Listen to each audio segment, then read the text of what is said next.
Hello दोस्तों, कैसे हैं आप लोग। आई होप आप लोग बहुत अच्छे होंगे और आप लोग की तैयारी बहुत अच्छी चल रही होगी। तो मैं आपको क्लास 10th की मैथमेटिक्स पढ़ा रहा हूँ, जिसमें पिछला चैप्टर 1 पूरी तरह कंप्लीट हो चुका है, जो आपको यूट्यूब में यूट्यूब चैनल में मिल जाएगा नीचे। आज हम लोग चैप्टर 2 देखेंगे, पॉलिनोमियल, जिसमें कुछ बातें ऐसी हैं जो हमें एक्सरसाइज 2.1 के पहले जान लेनी चाहिए, जिससे हमारा 2.1 एक्सरसाइज जो है वो काफ़ी आसान हो जाए। तो चलिए कुछ बातें हैं जो हम जानना शुरू करते हैं, ध्यान से देखिए। पहले जानते हैं वेरिएबल, कि वेरिएबल मीन्स क्या होता है। वेरिएबल मतलब वो होता है कि ऐसा वैल्यू जो कि बदलता रहे, यानी ऐसा मान जो कि बदलता रहे। जैसे एक्स वाई जेड हो गया, किसी भी बहुपद में एक्स वाई जेड आप लोग का मान कुछ भी रख सकते हैं, उनका मान बदलता रहता है, तो उन्हें कहते हैं वेरिएबल। ठीक है, इन्हें हिंदी में चर भी कहते हैं, हिंदी में चर भी कहते हैं। और कांस्टेंट, कांस्टेंट होते हैं जिनका मान फिक्स हो, जो मान कभी ना बदले, वो कांस्टेंट होते हैं। जैसे कि 1, 2, 3, 8, 12, -4, -8, ये सब जो है, मतलब ये सब पूरे जो है क्या है, कांस्टेंट है। कांस्टेंट ये होते हैं, वेरिएबल ये होते हैं। इसमें ए बी सी, मतलब ऐसा मान जो चीज़ हम बदलते रहें वो वेरिएबल होते हैं, और कांस्टेंट जो चीज़ फिक्स रहे, जो चीज़ बदले ना, वो अच्छे अंक हो गए तो वो तो फिक्स रहेंगे ही, वो नहीं बदलते हैं। ठीक है, तो ये चीज़ आप लोग अच्छे जान लिए हैं। अब आगे हम लोग जानते हैं कि बहुपद को कैसे पहचाने। ठीक है, हाउ रिकॉग्नाइज्ड पॉलिनोमियल्स।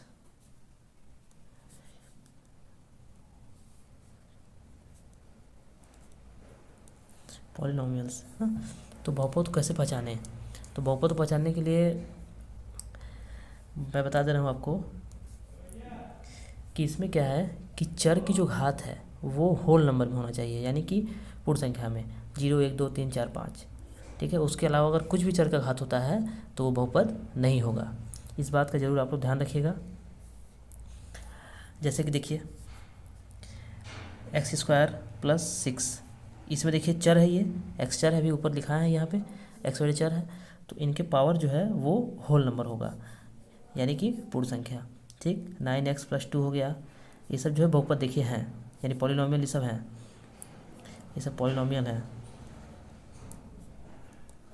हो गया होल नंबर, यानी कि ये सब होते हैं ना, 0, 1, 2, 3, ये सब होल नंबर होते हैं।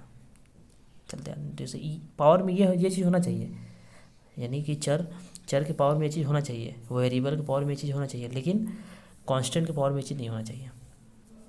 चलिए अब देख लीजिए कौन कौन से नहीं होगा। जैसे कि मान लीजिए 1/x - 1 दिया है, ये पॉलिनोमियल नहीं होगा, क्योंकि इसमें x का वैल्यू जो है 1 है, जब ये ऊपर जाएगा तो -1 हो जाएगा, तो x का वैल्यू -1 नहीं होना चाहिए, x का वैल्यू होल नंबर में होना चाहिए।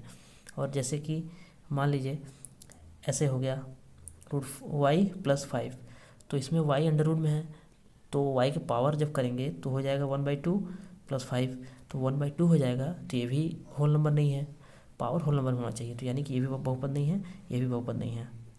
खाली बहुपद केवल ये है, ये है, ये है, इस फॉर्म में, ऐसा फॉर्म में आएगा तो बहुपद हो जाएगा। समझ में आ रहा है आप लोग बच्चों। चलिए कुछ आगे देखते हैं। चलिए अब आगे देखिए, जैसे कि 8x है, 6x² + 3 है, y³ + 9y - 8 है, तो इसकी वजह से मैं आप लोग को कुछ डिफरेंस बताऊंगा। जैसे देखिए 8x है, तो इसमें केवल एक वेरिएबल है, वेरिएबल सब में एक ही है, एक एक करके है, तो इसमें केवल एक वेरिएबल है ना, तो एक वेरिएबल है, तो इसे हम जब पद में लिखेंगे तो क्या लिखेंगे, इसे मोनोमियल। मोनोमियल यानी एक पद, केवल इसमें एक पद है, ध्यान से देखिएगा, केवल इसमें एक पद है। अगर यही प्लस होके ये डबल हो जाए, प्लस होके ये डबल हो जाए, या माइनस होके कुछ भी होके, प्लस माइनस होके अगर डबल हो जाता है, तो इसमें दो पद आते हैं, एक ये हो गया और एक ये हो गया, दो पद हो गए, तो इसे हम क्या लिखेंगे, बाइनोमियल, बाइनोमियल। ठीक है, अब देखिए, अब प्लस माइनस करके इसमें ट्रिपल हो गया, प्लस माइनस करके इसमें ट्रिपल हो गया, तो इसे हम क्या बोलेंगे, ट्राइनोमियल, ट्राइनोमियल यानी त्रिपद। इसमें द्विपद, इसमें एक पद, एक पद ही है। ये आप लोग बच्चों अच्छे समझ में आ रहा है। अगर यही सब आप लोग अच्छे समझ लिए तो आप लोग पूरा पॉलिनोमियल समझ में आ जाएगा। पूरा पॉलिनोमियल इसी पे बेस्ड है। अब देखिए इसे हम क्या कहेंगे, अगर एक चर वाला हो, एक चर वाला बहुपद हो तो उन्हें हम क्या कहेंगे, लीनियर पॉलिनोमियल, लीनियर पॉलिनोमियल, यानी कि रैखिक बहुपद। तो एक चर वाला है, ठीक है। इसमें देखिए घात देखेंगे, यानी घात अगर एक है, घात अगर एक है तो लीनियर पॉलिनोमियल, घात अगर एक है चर की तो लीनियर पॉलिनोमियल। अगर यही चर की घात अधिकतम मैक्सिमम 2 है तो क्या हो जाएगा, क्वाड्रेटिक पॉलिनोमियल, क्वाड्रेटिक पॉलिनोमियल, ठीक है। अच्छा, अगर चर की घात मैक्सिमम 3 हो, मैक्सिमम 3 हो, चर की घात मैक्सिमम 3 हो तो क्या हो जाएगा, क्यूबिक पॉलिनोमियल, क्या हो जाएगा, क्यूबिक पॉलिनोमियल। समझ में आ रहा है बच्चों?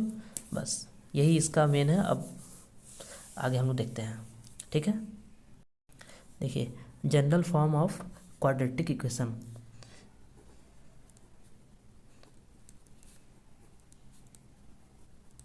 क्वाड्रेटिक इक्वेशन का जनरल फॉर्म क्या होता है ये आप लोग जान लीजिए, ये बहुत काम आएगा, आगे सवालों में बहुत ज़्यादा काम आएगा।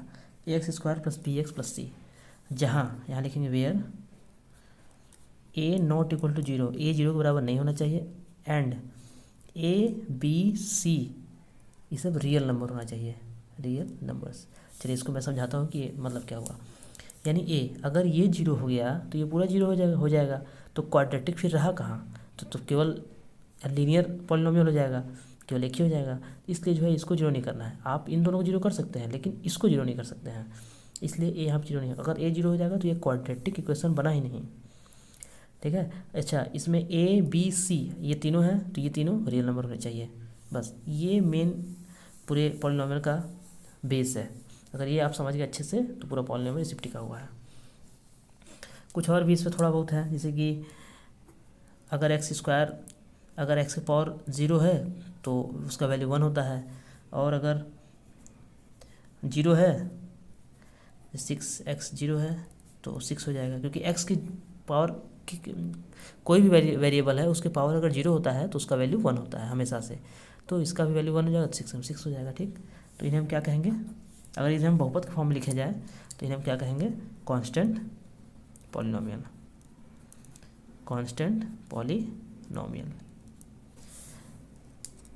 और कोई पॉलिनोमियल ऐसा होता है जिसमें केवल शून्य पद होते हैं तो उन्हें हम क्या कहेंगे, जीरो पॉलिनोमियल,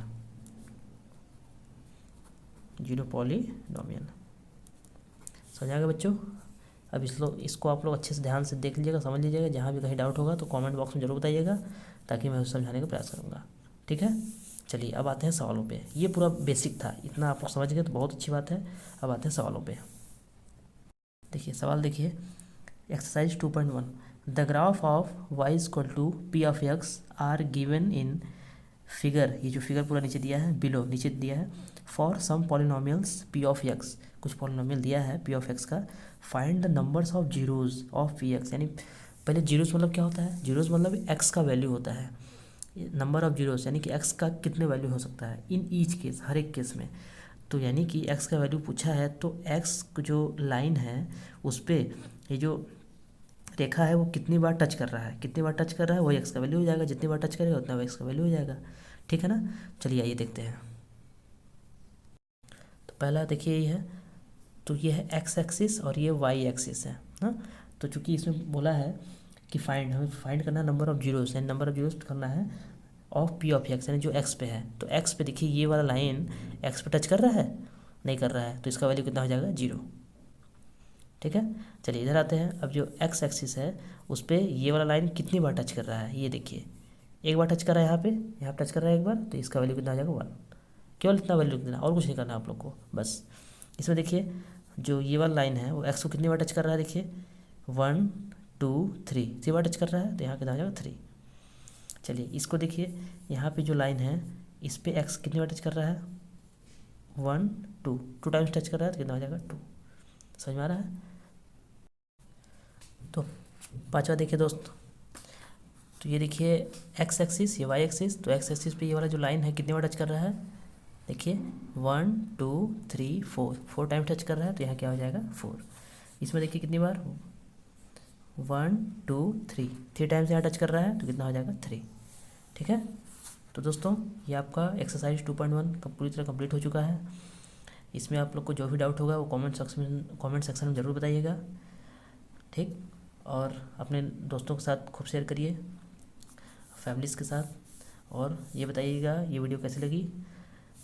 और हम लोग मिलते हैं गाइस अगले क्लास में। तब तक के लिए good bye, thank you so much.